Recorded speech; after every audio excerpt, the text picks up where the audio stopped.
Nakatakdang ipatupad ng Department of Public Works and Highways o DPWH ang superstructure para sa kasalukuyang kaaninaplangan na Pantok Bulak Bridge sa Talavera, Nueva Ecija na isang 163.07 meter bridge project sa Talavera River.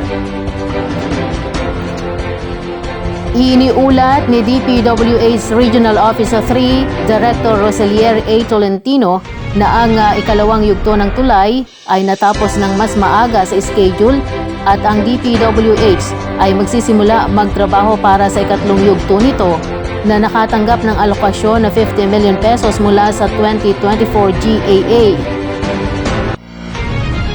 Sinabi naman ni OIC District Engineer Osias A. Santos na sa pamamagitan ng tulay na nag-uugnay sa mga barangay, hindi na kailangan magtiis ng mga lokal na residente na tumawid sa ilog para lamang makatipid ng oras at gasolina sa panahon ng tag-araw o sa tuwing mababa ang antas ng tubig ng ilog.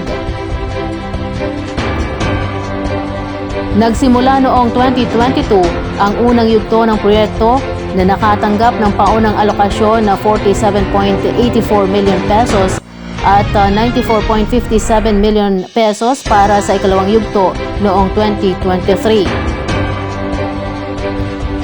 Higit pa rito, ang huling dalawang yugto ng proyekto ng kaaninaplangan na Pantok Bulak Bridge ay sumasaklaw sa pagkumpleto ng bridge superstructure kabilang ang pagtatayo ng concrete slab deck, sidewalk, concrete railings at unseating prevention devices.